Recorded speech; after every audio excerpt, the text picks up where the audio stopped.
우리 하나님 앞에 예배하는 여러분, 예수님의 평강이 여러분 마음과 심령을 주장하시기를 축복합니다. 우리의 모든 사람은 그 시간과 또 환경과 온도와 또 날에 따라서, 기후에 따라서 감정, 기분, 의지, 도덕성 또 여러 가지 것이 바뀌게 됩니다. 미국의 하버드 대학교와 유타 대학교는 공동의 연구팀을 만들어서 사람들의 도덕성에 대한 연구를 진행하였습니다. 327명의 사람들에게 어려운 수학 문제를 풀게 하고 정답을 맞춘 사람에게는 적지 않은 상금을 지급하였습니다. 다만 채점은 자기 스스로 하게 하였다고 합니다. 마음만 먹으면 얼마든지 정직하지 않은 방법으로 상금을 받을 수가 있었습니다. 연구팀은 똑같은 실험을 이른 아침에, 오전에, 그리고 늦은 오후에 나눠서 반복하여 진행하였습니다. 근데 그 결과는 아침보다 오전, 오전보다 늦은 오후 사람들이 더 거짓말을 많이 하는 것으로 밝혀졌습니다. 심한 경우에 2.5배나 더 많은 사람들이 거짓말을 하였습니다. 연구팀은 이 실험의 결과를 아침 도덕 효과라고 이름을 붙였습니다. 사람은 도덕성을 유지하기 위해서 더 많은 에너지를 사용해야 되는데 이미 다른 일로 인해서 에너지를 소진한 오후에는 똑같은 사람이라도 도덕성을 유지하는 것이 훨씬 더 힘들다는 것이 연구의 결론이었습니다. 글쎄 꼭 이런 의미인지는 잘 모르지만 저는 저녁에도 기도를 하고 새벽에도 기도를 하거든요. 제가 새벽에 2시간 반 기도하는 거는 별로 어렵진 않아요. 기도가 잘 되는데 저녁에는 아무튼 기도가 좀 많이 힘들다 하는 생각을 하게 됩니다. 그런 의미에서 우리 아침에 함께 모여서 하나님께 예배를 드리고 기도한다는 것은 우리 하나님께 드리는 귀한 헌신이 아닌가 생각하게 됩니다. 어제 새벽에는 어린아이들까지 다 모여가지고 찬양하고 기도를 하였습니다. 사진 한번 보겠습니다. 새벽에 나온 아이들이 찬양하는 내용이에요. 또 사진 하나 보세요. 새벽에 모인 분들이 새벽에 찬양하고 예배하는 모습입니다. 여러분, 내 자신의 힘과 능력만으로는 이 세상을 하나님의 말씀대로 살아가고 도덕성을 유지하기에 매우 쉽지 않습니다. 하나님의 말씀과 능력으로 말미암아 세상을 이기고 승리하는 우리 성도님들 되시기를 예수님 이름으로 축원합니다. 오늘 읽은 이 본문의 말씀은 주전 850년에 선지자 엘리사 시대에 일어난 실제 역사적 사건입니다. 하나님을 거역하고 바알 천국을 만드는 아합과 이세벨은 엘리야의 예언대로 그 비참하게 최후를 마치게 되었습니다. 그의 아들 여호람이 왕이 되었지만은 역시 여호람도 우상 숭배와 바알 숭배에 여념이 없었고 온 이스라엘을 우상 숭배로 물들였습니다. 그리고 악을 행하였습니다. 그때 아람 왕 벤하닷이 군대를 이끌고 쳐들어와서 북이스라엘의 수도인 사마리아를 포위해서 복음로를 차단해버리자 사마리아 성에는 큰 기근과 폭동과 환란이 일어나게 되었습니다. 제가 성경을 보니까 이스라엘과 가장 많은 전쟁을 한 나라가 아람 나라인데, 아람 나라는 오늘날로 말하면 시리아를 말합니다. 이제 온 성이 포위되고 시간이 흘러가자 먹을 양식이 다 떨어졌습니다. 잡아먹을 짐승도 없어지게 되었습니다. 결국에는 나귀머리 하나에 은 80세겔, 우리 돈으로 따지면 약 60만 원 정도 되었습니다. 비둘기 똥 4분의 1값에 은 5세겔. 그러나 그것도 바닥이 나자 더 이상 견딜 수가 없었습니다. 이제는 사람이라도 잡아먹어야 될 판이었습니다. 사람들은 눈이 뒤집혀 이성을 잃어버리고 좌우를 분간하지 못할 지경이 되었습니다. 더 이상 견딜 수가 없으니 누군가 말했습니다. 야, 우리가 이렇게 다 굶어 죽느니 자식이라도 잡아먹어야 되는 거 아니야? 당신 아들을 내놔. 그럼 오늘은 당신 아들을 잡아먹고 내일은 내 아들을 내놓을 테니까 그래서 그 아들을 내놔서 삶아서 잡아먹었습니다. 여러분, 이것이 상상이나 됩니까? 우리가 아무리 배가 고파도 내 살을 떼어서 자식에게 줄지언정 어떻게 자식을 잡아먹어요? 그러나 역사 속에는 이런 일들이 적지 않습니다. 그것이 현실이었습니다. 그래서 내 아들을 내어줘서 내 아들을 잡아먹었는데, 그 다음에 자기 아들을 내놔야 되는데 아들을 안 내놓고 감춰버린 거예요. 얼마나 원통하고 분한지. 마침 왕이 그 고난 가운데 벼옷을 입고 걸어가는데 소리를 질렀습니다. 왕에게. 열왕기하 6장 28절 29절 이하의 말씀에 보니까 막 내 아들을 내놓으라고 막 소리를 지릅니다. 오늘은 내 아들을 잡아먹자. 그래서 내 아들을 잡아먹고 그 다음에 이 사람 아들을 잡아먹을 차례인데 내 아들을 안 내놓고 감추었으니 이런 일이 있을 수 있느냐, 왕에게 소리를 질렀습니다. 왕도 어떻게 할 수가 없었습니다. 여러분, 식인종만 사람을 잡아먹는 것이 아닙니다. 역사를 보면 사람을 잡아먹는 일들이 종종 있었습니다. 제가 어느 책을 보는데 미국 서부 개척 시대에서 동부에서 서부로 마차를 타고 다 그 서부 개척 시대에 가다가 보면은 마차에 일행이 타고 가는데 한겨울을 만나서 고립이 되면, 먹을 것이 떨어지면 결국은 사람을 잡아먹을 수밖에 없습니다. 누구를 잡아먹느냐? 제일 약한 사람을 잡아먹습니다.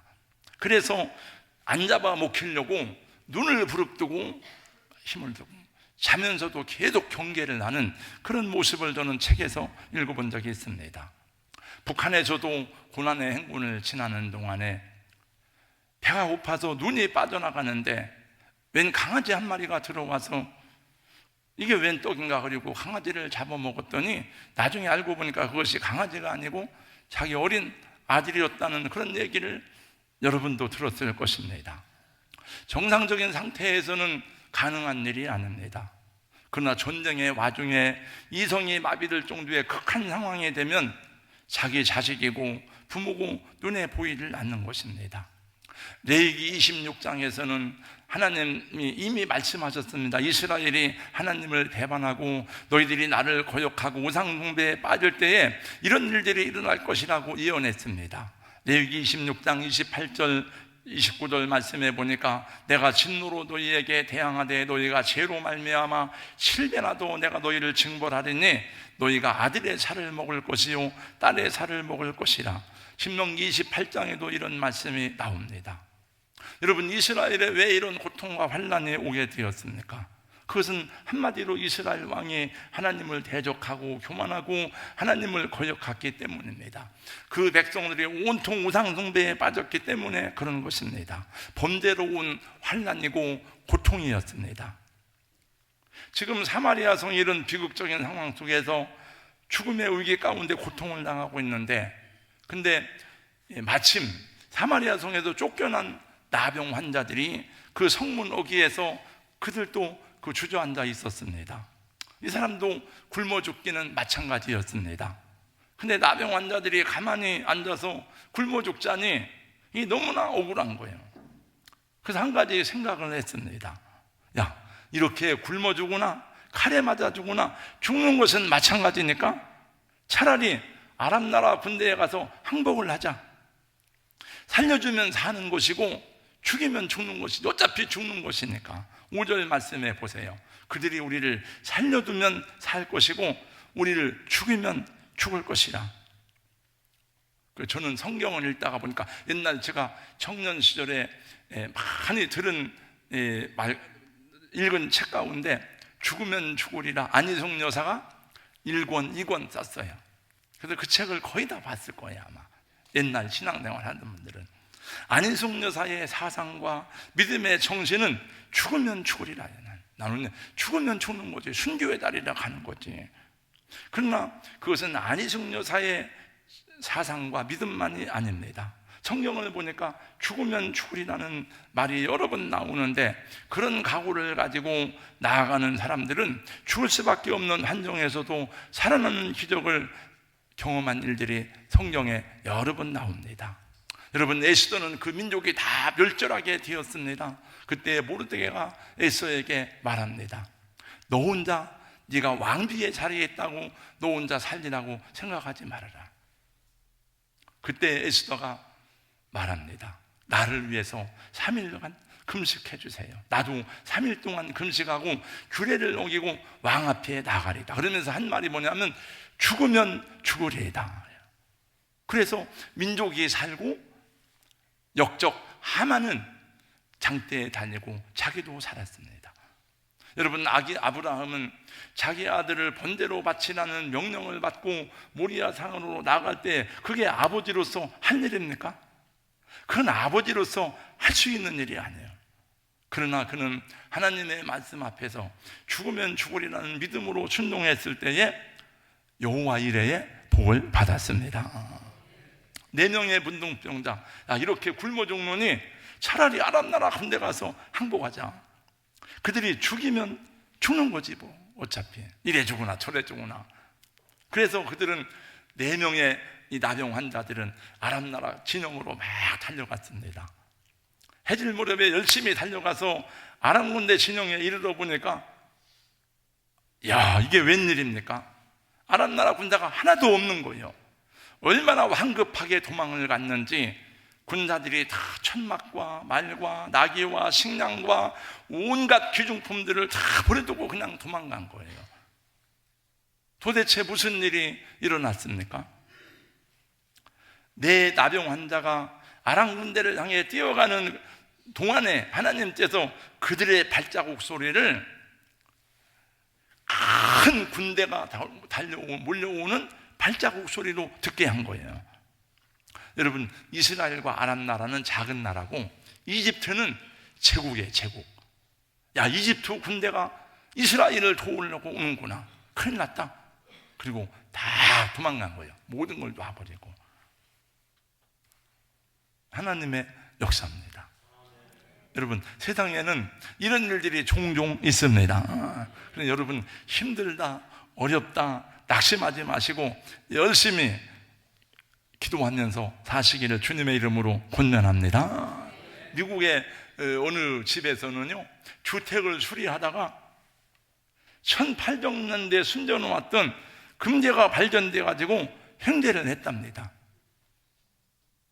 그 전에 우리 교회에 나오던 윤천수 집사님은 다 잊어버렸는데 월남전 참전에 공을 세운 일이 이제 드러나서 국가유공자가 되고 연금을 받게 되었던 일이 있었습니다. 그러니까 어렵다고 한숨 쉬지 마시고 믿음으로 최선을 다해 볼 일입니다. 그 4명의 나병 환자가 얼마나 굶주렸던지 진영에 있던 음식을 먹느라고 막 정신이 없었어요. 음식을 먹다 보니까 금기고리도 있고 은장도도 있고 막 비단 옷도 있고 그런 거예요. 이야, 얼마나 신나는 일인지. 이 순간만큼은 우리가 문둥병자가 된 것이 행복하고 기쁜 일이구나. 다 굶어 죽게 되었는데 우린 이렇게 막 호의호식하고 이 금기고리 막 이런 걸 발견하니까 한참 먹다가 생각해 보니까, 야, 뭐 이상하다. 우리가 지금 잘못하고 있는 거 아니야? 야, 우리만 이렇게 지금 배부르게 먹어도 되겠어?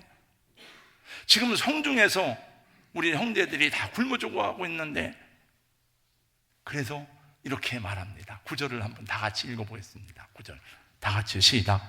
나병 환자들이 그 친구에게 서로 말하되 우리가 이렇게 해서는 아니 되겠도다. 오늘은 아름다운 소식이 있는 날이거늘 우리가 침묵하고 있도다. 만일 밝은 아침까지 기다리면 벌이 우리에게 미칠지니 이제 떠나 왕궁에 가서 알리자. 그래서 그들은 사마리아 성으로 달려갔습니다. 그리고 그 사마리아 성을 지키는 문지기에게 이 소식을 전했습니다. 지금 아람 나라 군대가 다 도망가고 양식이 쌓여 있습니다. 그래서 환난 중에 죽어가던 사마리아 성이 구원을 얻어서 얻게 되었다는 이야기입니다. 이 나병 환자들이 사마리아 성안에 죽어가는 사람들에게 기쁜 소식을 전해서 그들을 살렸다는 이야기입니다. 여러분, 태초에 하나님이 세상을 지으실 때에 말씀합니다. 하나님 보시기에 좋았더라. 하나님 보시기에 좋았더라. 사람을 지을 때 하나님 보시기에 심히 좋았더라. 그러나 인간이 범죄하고 타락하고 뱀의 말을 듣고 범죄했습니다. 인간이 범죄함으로 자연도 엉겅퀴를 내고 변하기 시작했습니다. 인간에게 저주가 찾아왔습니다. 그래서 이 땅에는 빛과 어두움이 공존하고 불의가 많고 선과 악이 끊임없이 우리에게 고통을 주고, 우리가 자연의 혜택 가운데 살지만 그 자연이 또 우리 사람에게 고통을 주기도 하는 것입니다. 여러분, 노아 시대를 비롯해서 하나님이 여러 번에 걸쳐서 이 세상의 멸망을 경고하시고 심판하셨습니다. 오늘날도 하나님이 자연 징조를 통해서 우리에게 계속 경고하십니다. 여러분, 강단에서 선포되는 말씀만 하나님의 메시지가 아닙니다. 우리가 성경을 읽을 때만 그것이 메시지가 아니고 세상에서 있는 일들을 보면서 우리는 하나님이 어떤 메시지를 주고 있는지를 볼 수 있어야 됩니다. 사마리아 성 안에 갇혀서 아람 군대에 포위되어 죽어가는 사마리아 사람들처럼 지금 이 세상도 그렇게 죽어가는 사람들이 많습니다. 우크라이나 사람들은 언제 끝날지 모르는 전쟁의 절망적인 삶을 살고 있습니다. 우리가 듣고 후원하는 김동희 선교사님 또 한국에 들어왔습니다. 우크라이나 상황을 살면서. 사실은 우크라이나 사람만 그런 게 아니에요. 러시아 사람이 더 많이 죽었어요. 러시아 청년들이 30만 명 이상이 죽었습니다. 팔레스타인 가자 지구와 라파 지역에 민간인 공소부로 인해서 제일 많이 죽는 사람들이 어린 아이들이라 그래요. 약자들이에요. 다 피하기가 어려우니까. 자, 아프리카의 기근과 가난은 어제 오늘의 이야기가 아닙니다. 근데 이런 전쟁과 기근으로 죽어가는 것만이 재앙이 아닙니다.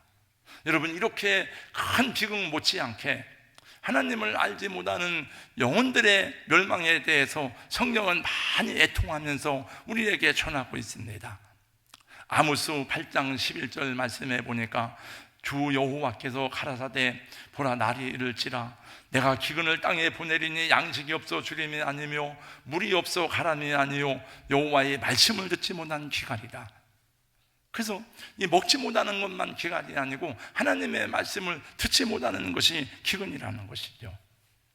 여러분, 그 하나님의 말씀이 들려오지 않는 사람들이, 그 영혼의 멸망의 위기에 처한 사람들이 내 가족 가운데 있고 이웃 가운데 있는 것을 여러분 아시지 않습니까?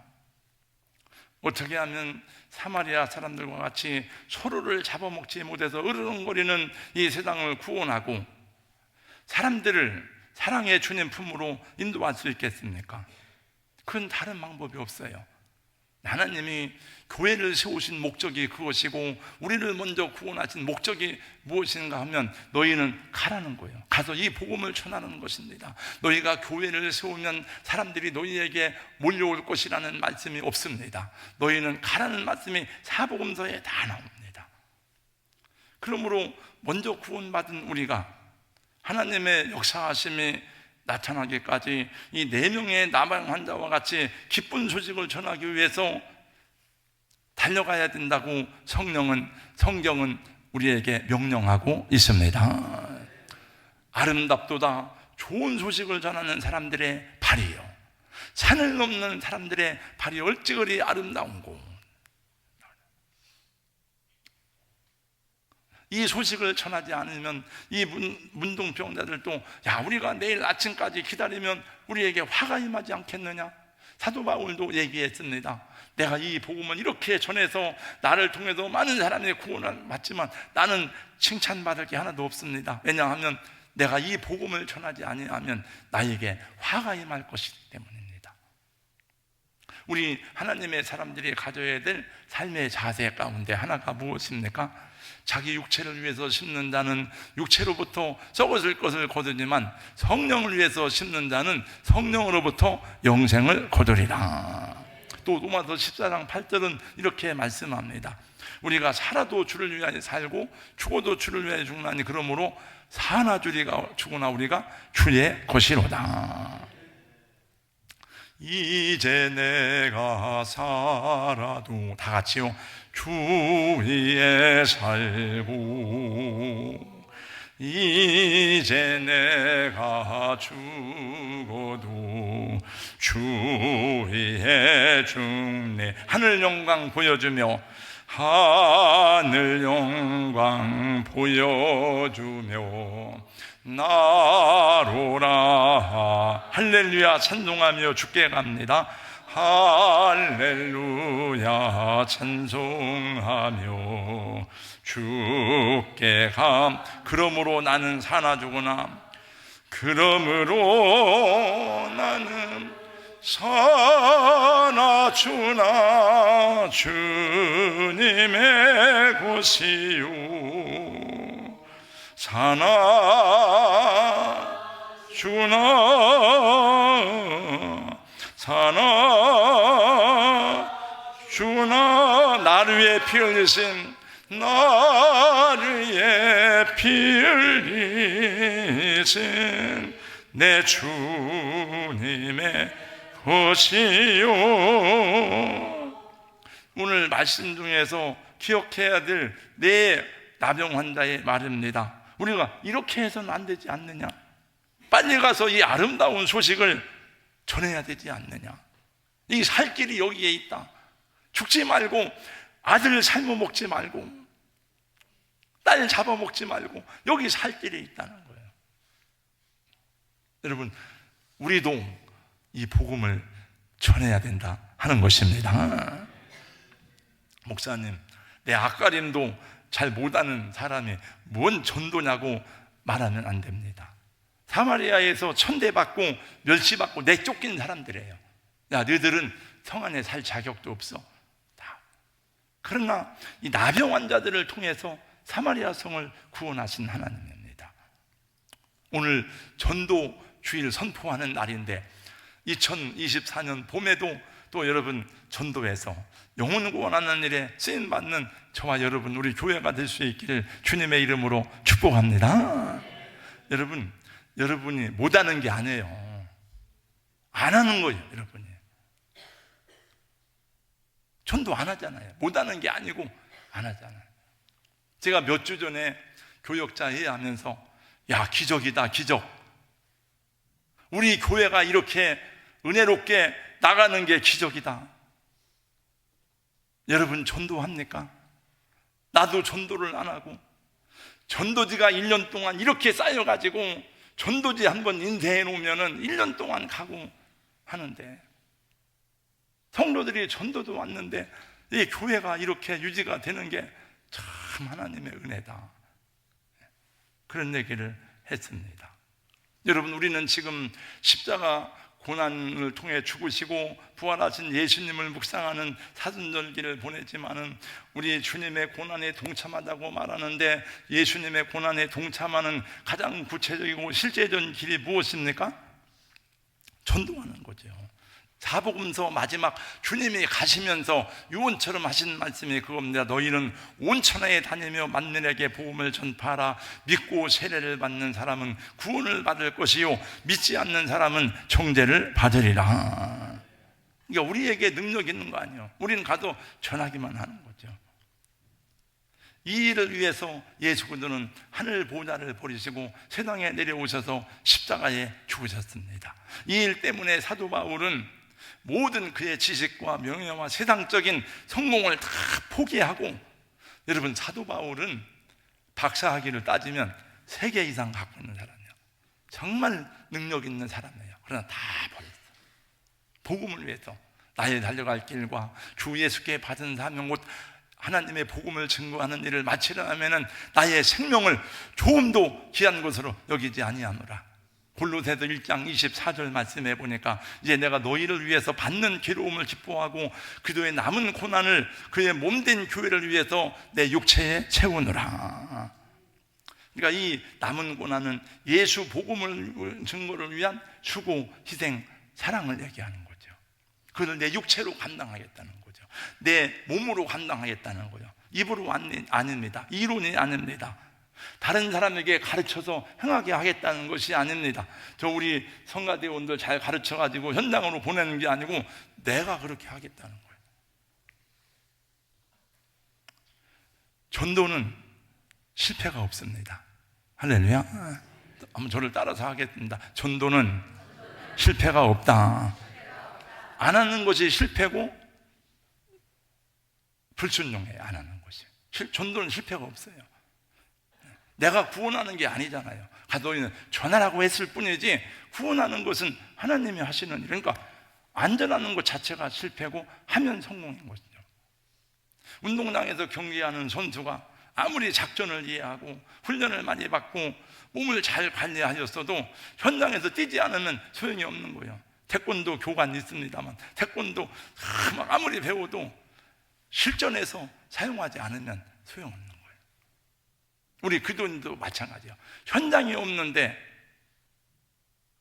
무슨 하나님의 역사를 기대하겠습니까? 현장이 없는데 무슨 능력을 기대하겠습니까? 아무리 맑은 생수라도 고여 있으면 썩게 되어 있어요. 제가 물을 마시고 생수를 마시고 놨다가 먹으려 했더니 우리 집사람이 어제 건 먹지 마요.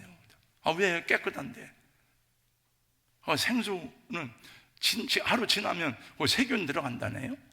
근데 이번에 보니까 그 노 목사님 우리 그때 설교하는 중에 얘기더라. 여러분 고여있는 물을 마셔야 됩니까? 흐르는 물을 마셔야 됩니까? 그러니까 우리 성도들이 대답하다 흐르는 물을 마셔야 됩니다. 고여있는 물은 안 좋다는 거죠. 마찬가지예요.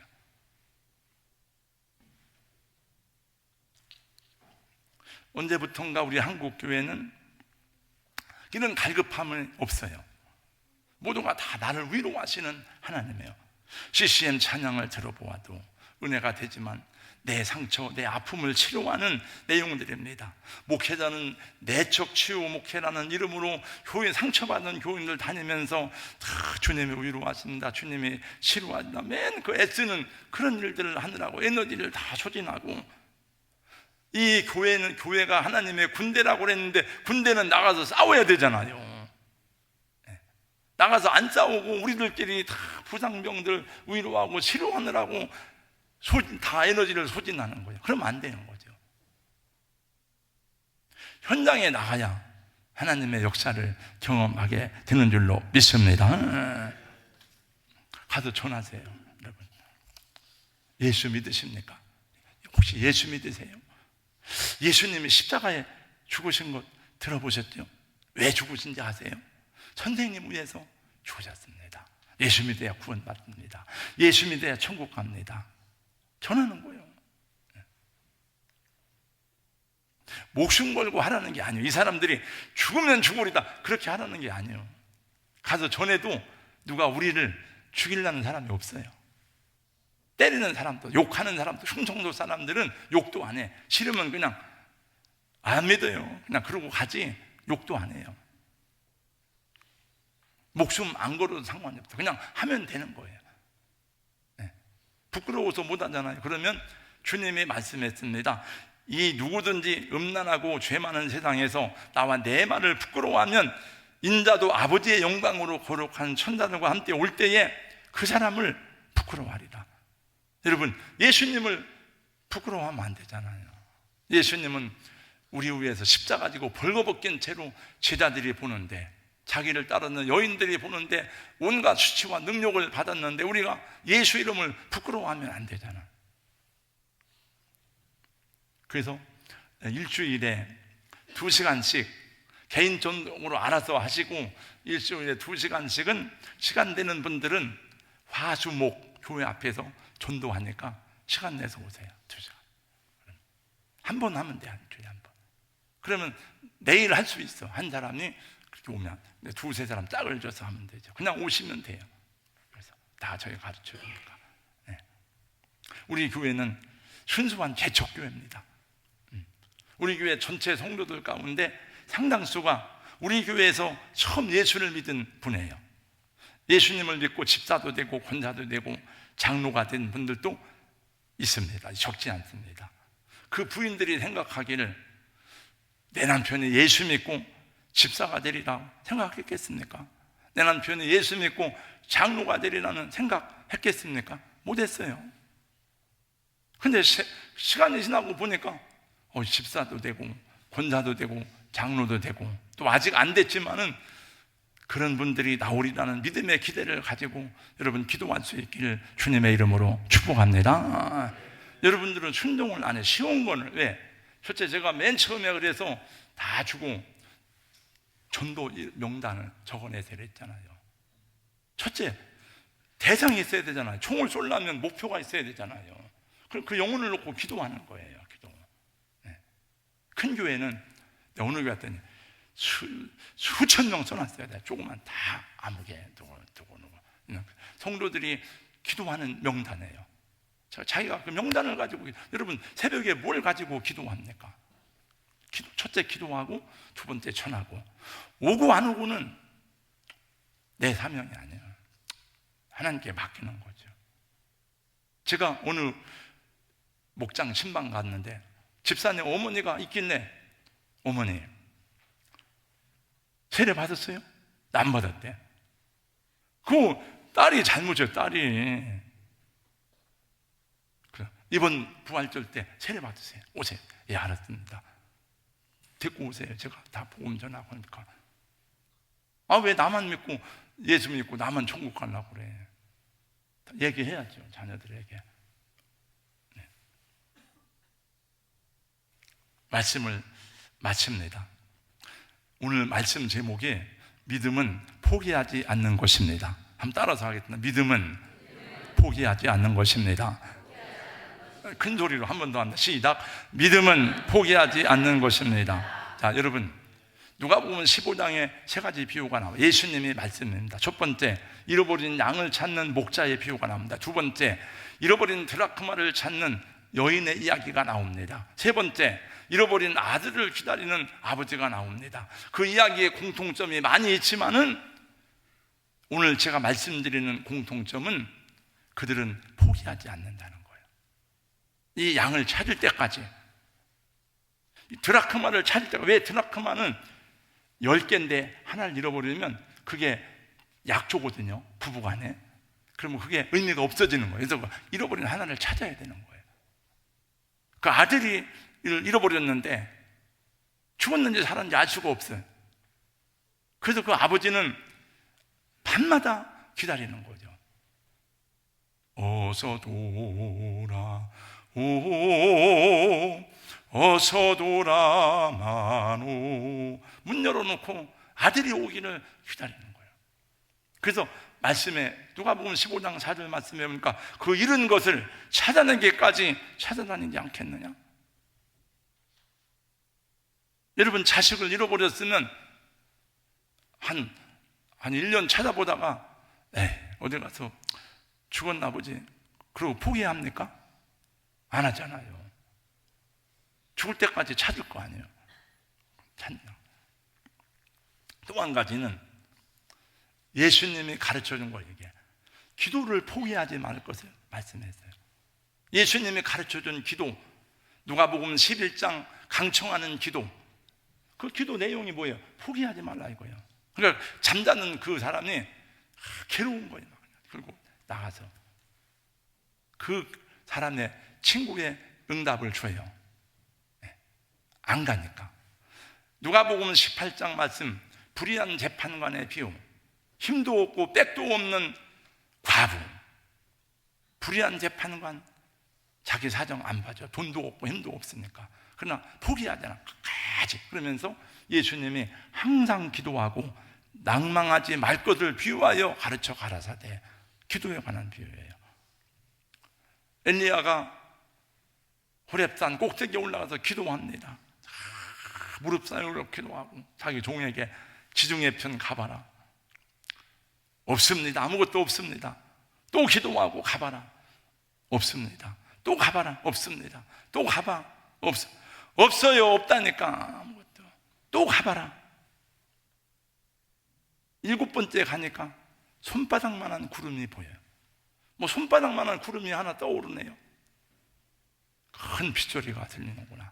아마 엘리야는 7번에서 안 되면 70번, 700번이라도 했을 거예요. 아마. 믿음은 포기하지 않는 것입니다. 우리가 선을 행하되 낙심하지 말지니 포기하지 아니하면 때가 이름에 거두리라. 이 세상 사람들도 여러분, 정치하는 사람도 포기하지 않잖아요. 안 돼도 가자. 나쁜 일도 포기하지 않잖아요. 도박하는 사람 포기하는 거 봤어요. 손 자르고도 막 해, 사람들.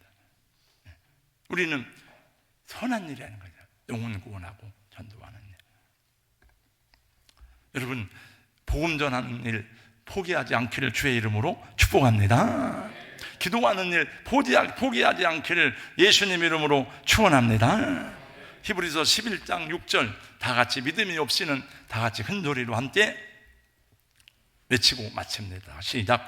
믿음이 없이는 하나님을 기쁘시게 하지 못하나니 하나님께 나아가는 자는 반드시 그가 계신 것과 또한 그가 자기를 찾는 자들에게 상 주시는 심을 믿어야 할지니라. 아멘. 거룩하신 우리 하나님 감사합니다. 오늘 또 예배 중에 들려진 말씀, 복음 전하고 영혼 구원하는 일, 우리 가정 복음화 포기하지 않게 하여 주시옵시고, 하나님 나의 삶과 나의 가정에서 또 행해야 될 일들 포기하지 않는 기도로 승리하는 우리 성도님들 되게 하여 주시옵소서. 예수님 이름으로 기도하옵나이다. 아멘.